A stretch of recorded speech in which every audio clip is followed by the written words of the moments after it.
Essentially, the Takaful comes from the root word kafala, which is to bind.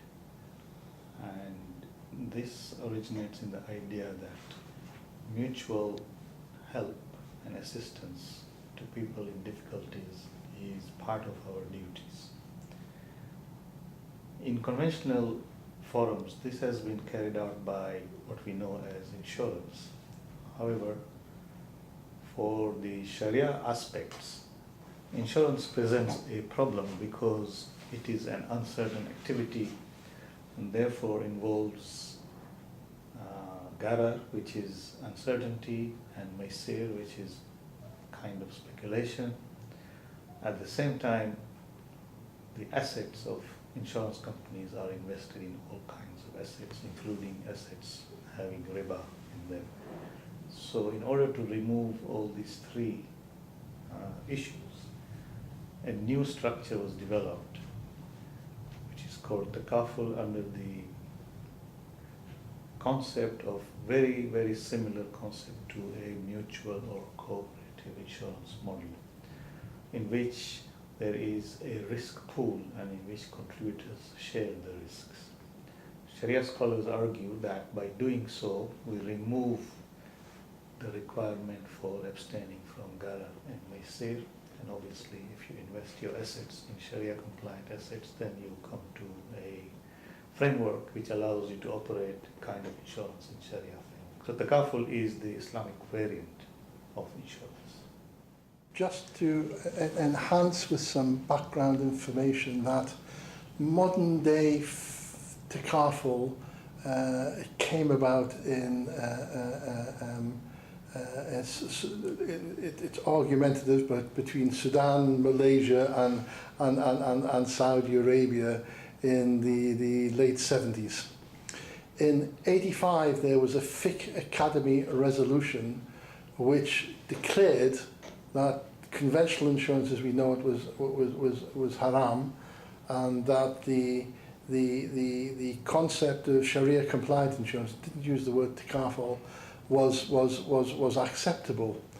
And within the framework that Brother Iqbal has mentioned, we have the notion that the risk premium is paid by tabarru, a charitable donation, which forgives the uncertainty, the garar, which exists in takaful and exists in conventional insurance.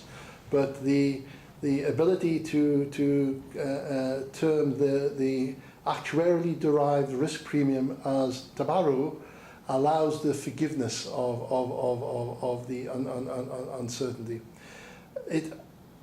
The takaful principle of not investing in Islamic non-Islamic investments is very important, but equally important is the concept of risk transfer. In insurance, a client pays a premium, the risk is transferred to the insurance company, and any profit or loss from that is at the insurance company's benefit or loss. In modern day takaful, we have what the IFSB has referred to as a hybrid principle, which is the operator operating under an Islamic tenets, Islamic financial conditions, and the mutual pool, as explained by Brother Iqbal, between the participants. But the risk is never transferred from the pool to the operator. The risk is always retained within the pool between the participants. So there are differences with conventional insurance. There are differences with cooperative and mutual insurance. And there are aspects of each which are acceptable in Islam within takaful.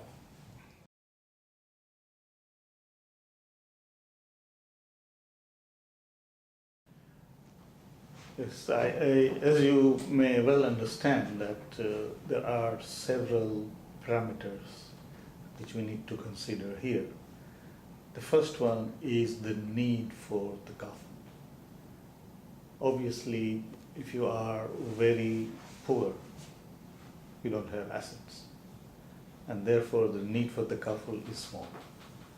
So one of the key factors is growth in the GDP of countries, which drives what we call insurance penetration rates or Takaful penetration rates as well. The second part is that in some societies, even today, where there is a much more family setting, a lot of what we will call insurance or Takaful needs are taken care of by the larger family, so there is no need to have things like life insurance or other things. Here again, as the number of people working as salaried workers increases, you find the requirement for life Takaful or family Takaful, pensions, all kinds of other things coming into play. So if you put all those together, over the last 25 years or 30 years, as Dawood said, where we had the beginnings of the contemporary Takaful and Islamic finance institutions, countries like Malaysia, which have transformed themselves from essentially rural societies to largely urban societies, have seen an increase in the requirement for Takaful and insurance facilities, and therefore they have been much more successful in promoting it. Obviously, this has needed a lot of enabling support from the regulators in those countries as well. But given that, they have made a lot of progress. Other countries are beginning to follow. Countries in the GCC, Saudi Arabia, and so on, as this kind of factors build up, are also gaining momentum. However, there is a residual issue. If you look at insurance penetration rates in non-Muslim countries and compared to Muslim countries at the same level of economic prosperity, you see that some Muslim countries are far behind. That shows that Muslims are still distrustful of the idea of Takaful, of the idea of insurance, really, not Takaful. Especially what we call life Takaful. And you will see that in Malaysia, they have actually branded life Takaful as family Takaful to make sure that this kind of innate resistance to betting with God, if you like, in terms of life insurance, is properly put in its context. And once that is done, family Takaful provides a much bigger scope than other parts of insurance, because that's a long-term program and large numbers of people can participate in it. To sum up, in terms of the growth over the last 30 years, 40 years, I would say Malaysia is the leader, but other countries like Saudi Arabia, the GCC countries, if you consider countries like Iran and so on, who have themselves said their systems are Islamic to be participating, then we have large pools of the Takaful monies. The Ernst & Young report, annual World Takaful report, is now showing that we have anything between 10 to 12 billion dollars of annual contributions in Takaful companies, with over 250 Takaful companies in the world, and the emergence of a large and growing Takaful provision as well.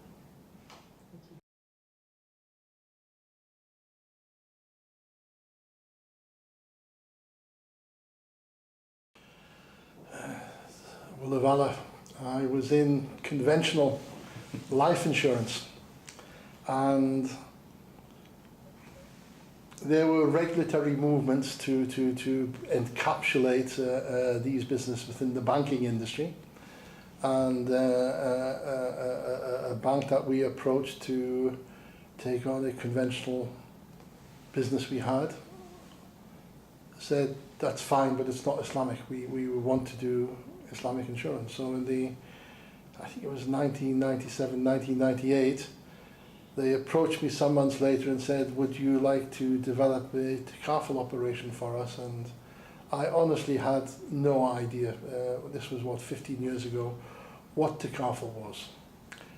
A visit to Malaysia changed all of that. One has to give Malaysia credit, as Brother Iqbal has done, on creating the modern day Takaful environment.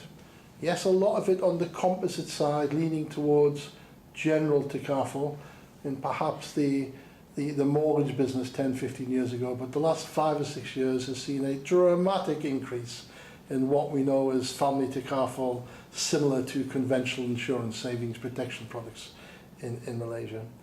My visit to Malaysia was like a life-changing experience, whereby I clearly understood the opportunity for selling Islamic insurance to Muslims, specifically in Saudi Arabia. There was a door that could be opened if one developed the family Takaful operation correctly. And this was proven to be absolutely correct, with a very significant development backed by a unique Takaful IT software which we developed with the Malaysian contractor to ensure that no client that paid 1 penny into a Takaful contract would ever fear not having the correct accounting record of every premium, every switch, every change, every access to funds, that everything would be clearly and documented and historically correct. Right? We found that by working with a Sharia board, ensuring that the products and the concept and the contracts were Islamic, and then interestingly adopting modern conventional sales approach with a team of agents, right, going out to the clients, because nobody buys Takaful unless it's compulsory, and life Takaful, family Takaful is not compulsory. You have the same objections you have on conventional insurance. By creating a sales environment attached to a Sharia compliant, acceptable family Takaful product range, we found the acceptance in Saudi Arabia and the take-up of the products proved exceptional. So got into the business by default when I was asked to move from conventional to Islamic, and being a British Muslim, I'm sure that's why I was originally approached, because I knew nothing about Takaful, and then researching it very, very deeply over a number of years, both the existing models in Malaysia and how to approach it in terms of developing for the future. Wakala being a prime example, we were the first that utilised Wakala in the family Takaful industry, not Mudaraba. Right? This led to a very successful development of family Takaful in Saudi Arabia.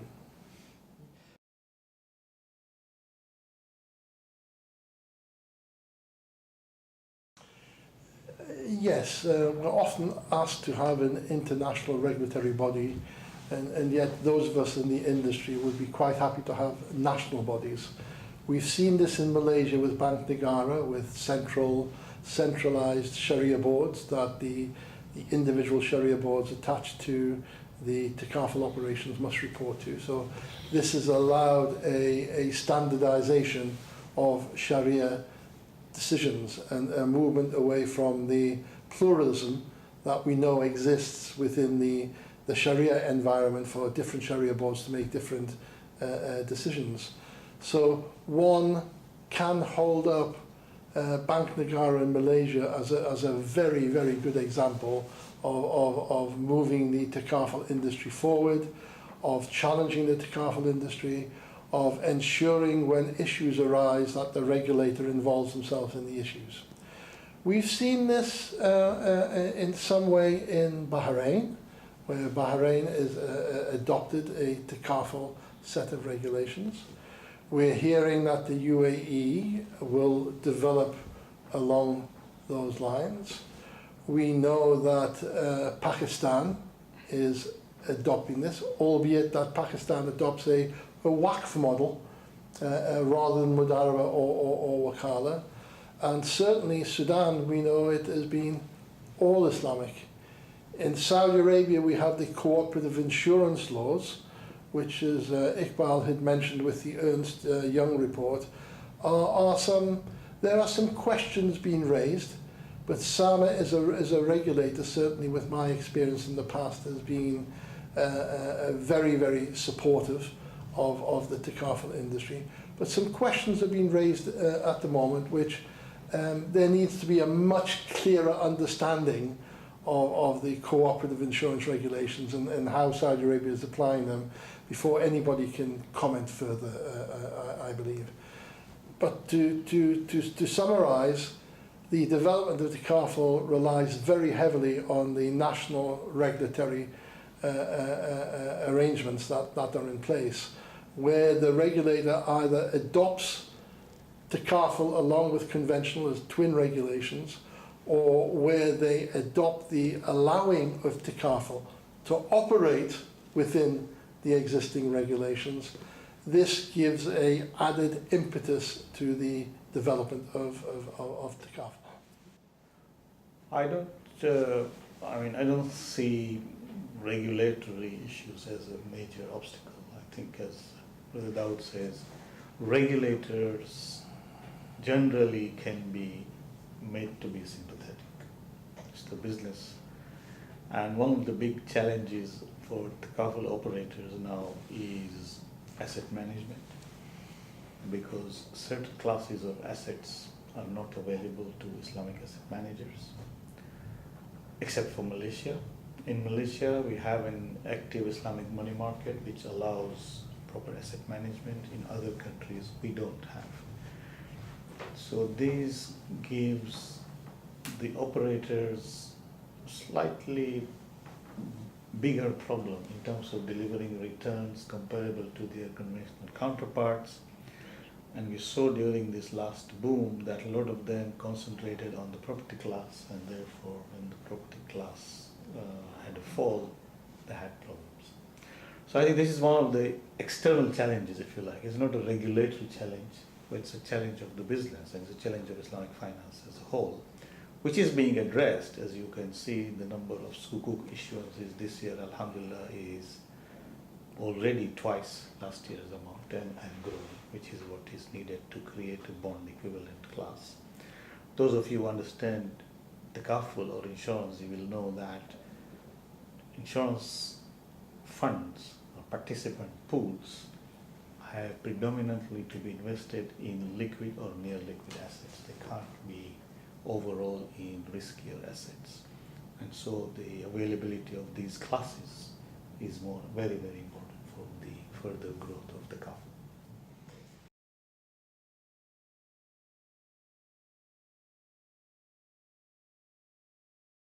What we've seen over the past year and a half, which needs to be looked at, and which is being looked at, is the Takaful industry.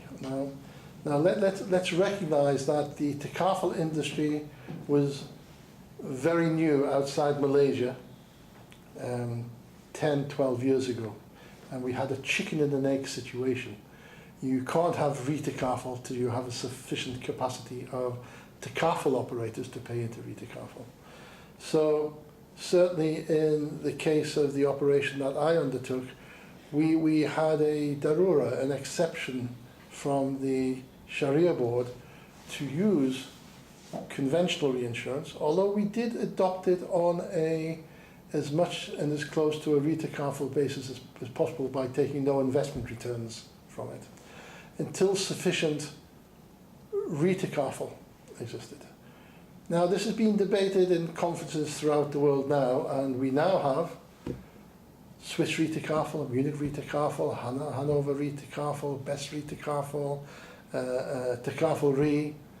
We have, in terms of non-commercial lines, let's leave oil fields and ships and planes to one side. In terms of family Takaful, we have good capacity. And in terms of the family Takaful, there's very little reason why family Takaful operators now should not adopt one of the Islamic Takaful operators. And I think the problem is less a problem for the family takaful than it is for general takaful. My only comment on general takaful would be this on the re-takaful industry. We are told by the re-takaful industry that the general takaful operators outside Malaysia, because Bank Negara has recognized this problem and has brought in regulations and has changed it, are trying to run their GI takaful operations on a conventional basis and looking to apply very high wakala fees, looking to seek re-takaful commission as they would reinsurance commission, and looking for their business not to be pooled. And re-takaful is, as a business, is a pooling of the takaful business. So what I see as an issue that is now recognized and now needs to be debated and resolved is the use by re-takaful on a non-commercial basis. There was still a need for support from the conventional insurance business on the commercial side. But in terms of motor, property, medical, on the GI side and on the family side for the protection, I believe these companies are well established and can provide the opportunity to us. So unless an operator has taken a Darura decision from their Sharia board at some point in the past to use conventional, right, they really, really should be using Islamic now and going back to their Sharia board and telling them we can move from conventional and we can move to Islamic, making the Sharia board and the participants very happy.